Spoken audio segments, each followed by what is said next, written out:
So let's start with the next segment. And at the heart of Jack's work is Hydroviews, a fluid, clear, life-giving lens grounded in science, the laws of nature, and spiritual insights.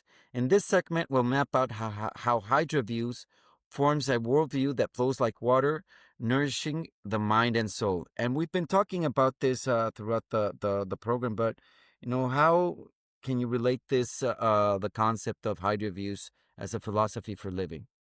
By realizing that everything is fluid, that eh, I love using water metaphors in Mm-hmm. everything, and the idea, even death itself. Again, in my new book and in Wisdom Accelerators, I have a section on death because death is probably one of the most misunderstood, Yeah. feared subjects on the planet, and the one thing that we all have in common. Exactly. That's the only thing we're going to be sure that we're going to be doing it at sometime or later.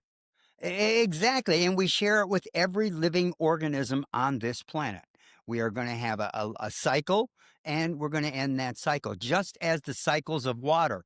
Water evaporates, it goes into the clouds, it falls back into the lakes, rivers, and Yeah. streams, it goes Yeah. down into the aquifers, it climbs the mountains, comes back only to do the same thing over and Yeah. over and over and over again. So, Yeah. and we have a similar destiny, except that our destiny is to move on to the mansion worlds that Jesus talked about and to grow within those mansion Beyond worlds. this material existence, because and this is what I like. It's not that we're doing without matter. Matter is throughout the universe, but we as a conscience are evolving beyond just matter, and we're going to be going through this progression towards the spirit, and I really like that. And as a Mexican, and having the Day of the Dead as something so ingrained in our culture, and that's something that I realized when I was a kid, where the town that I grew up in, which is Toluca, has a very big tradition on the skull candies that you can find everywhere, and then now it's very popular. And that's something that I was, very close to ever since I was 6 years old, 7 years old. So death, like you're saying, is just a process. And once you start, celebrating, laughing, enjoying that process, or not, not letting it be so dire in a way, you let those fears go. So I agree with you. I think the more we understand that death is a process and not an end, the freer we're gonna be up with from that fear. Well, and that kind of like steps into something. One of the teachings I mentioned earlier about gratitude, that I learned to be Mm-hmm. grateful for everything that comes my way, and it really brought me to, in all of my studies from the Urantia book. I started reading the Urantia book over 40 years ago. I was arrested for marijuana importation. I got tried and convicted. And actually, it was interesting because I became a fundamentalist Christian while I was Mm-hmm. out on parole and bond and, going through trial.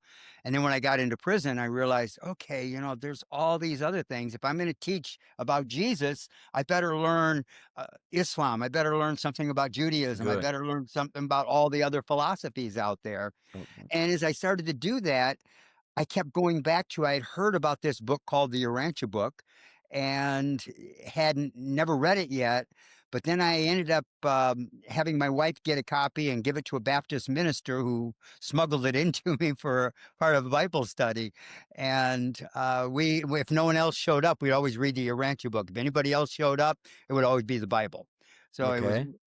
I wanted to respect him, but he also had a bit of curiosity, we I kind of can went. imagine. I can imagine because it does not deny what's in the Bible. That's what's so beautiful. It just expands on it, so it It clarifies it. gives some clarification and a lot of points. And I don't like to say, "Hey, the Urantia book says," or the Bible says, or anything, but I feel more confident. As part of a Hydroview, I can only use the Urantia book. There's no other religion I can use because the Urantia book doesn't have the dogma that religions carry behind it, and the Urantia Exactly. book uses science as evidence, not faith alone as evidence. Yeah. Faith is good, but trust your faith. You know, you can have faith that you're going to jump into a pool of water and everything's going to be good. But if you realize you're jumping from 50 feet and the pool Yeah. of water is only 2 feet deep, you're in trouble. Yeah. Faith Yeah, isn't going to exactly. save you. Yeah, I like that, and there's now that you're mentioning on faith, and there's something that Jordan Peterson says a lot, and that I take to heart. It says, yeah, you have to have a lot of faith and put your whole faith on faith, but you have to put action to that faith. I mean, that has to, it's not that you're just gonna sit there and everything's gonna take care of itself. No, you need to make the changes, and it many times it starts with changes within you, changes of really, you know, analyzing yourself, really coming to terms, which is never going to be easy. But once you start that process and you start, like you're saying, yeah, water is going to save me from a fall, but from this height, but not from all that height over there, or you can have, have faith, but don't build on sand, I mean, that's just E- cardinal rule. I mean, God is, Exactly. is helping you, but help me help you. Don't build over here. Well, and with the reason we have seven adjutant mind spirits, intuition is like that guiding influence. It's really at the base of everything Yeah. for life to work. Period. When life was planted by the life carriers, it was the mycelium, the little Which is organisms of everywhere. growth Once that once you started study to the grow. mushrooms, it's everywhere. Mycelium, it connects everything. It's so interesting, right? Yes. Yes. And but then you get into understanding, knowledge, courage, and they build upon each Yeah, other. And certain animals got up to the spirit of counsel, but they could never go past. Elephants are one of the smartest animals on the planet, yeah, but they don't have the spirit of wisdom and worship that yeah. humans have. They have And counsel. They can get together and intuitively get organized. I see that in primates and many other, like you're saying, especially higher mammals have more of mammals. the other Exactly. adjutants Uh, than any of the other creatures of the Dolphins planet. and some of those creatures, right?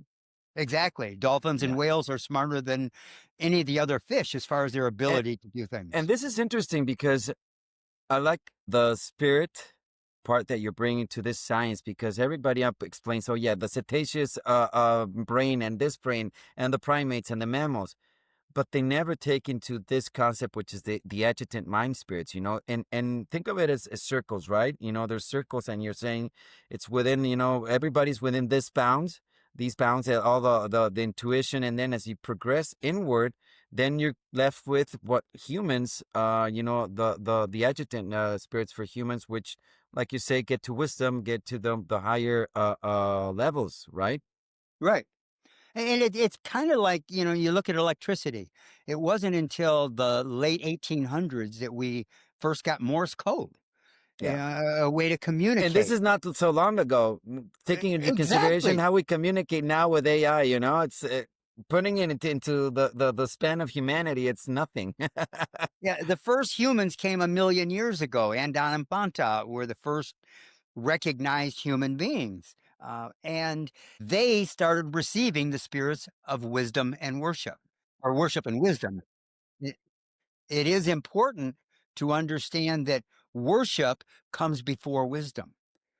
Yeah, And through worship, through time and meditation, through wanting to know more, you start to gain wisdom. And again, wisdom is also piling on understanding, counsel, courage, all of these other things. yeah, it yeah, it culminates the previous six yeah, adjutant mind spirits to become a little more helpful. Intuition is like prime, and we can use these spirits. And it's again, water is not only the transmitter of life; it is the receiver and the transmitter.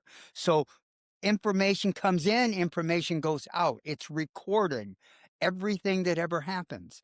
And when we think what we have learned to do with crystals in our lifetime, yeah, I remember when I was a kid, you could buy a kit and build a crystal radio, yeah, and yeah, do a little AM radio that you could work right in your own, living room. yeah, yeah, yeah. And now we've got these cell phones that talk all across the world and will bring us any kind of information. You can send money And across the world. I remember when I was a kid, you go to the bank, to the teller to get money. Now that world has gone, the technology that we have nowadays. So it's really mind boggling.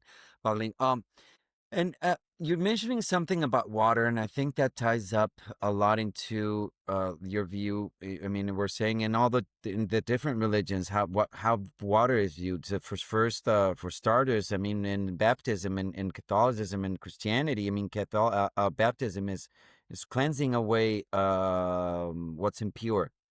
In I like that there's in the Lord's Prayer as expressed in the Urantia book. I like that there's a part there right after the equivalent of give us this day our daily bread. I like what it follows that says refresh our souls with the water of life. I think that is very important. You know, refresh our souls with the water of life, and that is in the Lord's Prayer. And imagine, I mean, for those that are hearing this for the first time, imagine if not only our souls or physical bodies have to have food to nourish itself, we need this water of life to quench our soul. I love that concept. And can you tell us a little bit more of how you view that, Jack? Since you're the water expert. Well, and the Urantia book says there's a chapter I could find it if you like, real quickly, but it tells us it says the Holy Mother Spirit and says the water of life. Yeah, exactly. And you could take that as a metaphor, and a lot of people will. There are some scientists that disagree with the fourth phase of water, but they disagree with a lot of different things until it's totally understood. Being willing to think outside of the box is part of what faith is all about. Yeah, Okay, I study all this, I learned this. Okay, I studied the Bible, I studied the Quran, I studied the Bhagavad Gita, I studied the Mahabharata, I studied astrology. Okay, which one feels right, works right yeah, for me, and shifts. And a lot of people, unfortunately, stop at I studied the Bible, or I studied the Quran, or I just studied the Urantia book, and they don't look at anything else. yeah, And broadening our viewpoint is part of our. I talked to word earlier about the word responsibility. yeah, With worship and wisdom, these final adjutants, comes responsibility. yeah, When yeah, Jesus talked about the parable of the talents, one he gave 10, yeah, another 5, another 2, and who did something with them and who didn't do anything with them, you can take that right back to the corollary of the spirit of wisdom, that yeah, we have. If we have wisdom, we have accountability. And again, in my new book, I really talk deep into this. The spirit of wisdom is also about taking care of our oceans, taking care of our forests, taking care of our atmosphere. The yeah. technology that let us do more damage to the planet in the last 200 years is also the technology that can Just take us gonna say out that. of this Yeah, crisis and start to fix things. But we have to do it collectively. The yeah. brotherhood of man and the fatherhood of God. That is the gospel of the Urantia book. Yeah, the gospel of Jesus, as we can see, and I like what you're saying about talent, and I think it's very important. And if I mean, the important thing about this podcast as well is not just giving you interesting information, but it's what can you take away and apply to your life. And I think you touched on something which is very important. I mean, sometimes we look at people that have a lot of talents, and then we see people that have not probably not even blessed. You know, they have a lot of suffering. But you see that, you know, there's people that have talents and have done great things, some that have a lot of talents and just waste their life, do not do anything. And those that did not get any talents at all, basically, you know, do something miraculous. So I heard this once, and I think it was in a movie that says, doesn't matter if you get a box of 4 crayons or a box of the 32 or 24 crayons. It's the picture that you're painting with those crayons. You know, you can use all the colors, but it all depends on what you're going to be painting. And that's life. You know, what are you going to do this with those 4 crayons? That's going to be beautiful. And that's part of truth, beauty, and goodness. You know, we have to look for beauty in everything that we do. Yeah, some artists can take a piece of charcoal and paint a magnificent, uh, Well, let me structure. tell you, thank God for AI, because I've always had the, you know, things in my mind. I was never able to go beyond stick figures 101. So now that I have AI, I can do a prompt, and I'm able to get my mind into what I'm thinking, because otherwise, you know, my oldest daughter, when she's a great artist, she paints, you know, beautifully.